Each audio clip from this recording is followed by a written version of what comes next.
गुरुपूजिताय गुरुदैवताय गुरुकुलस्थायिने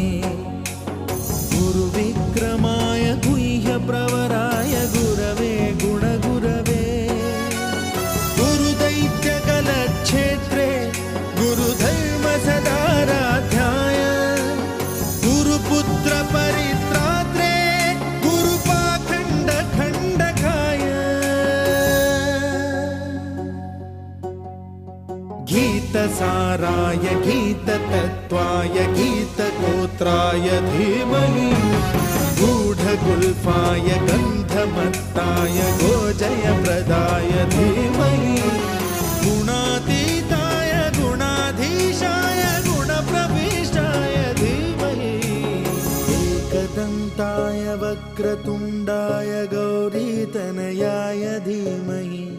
गजेशानाय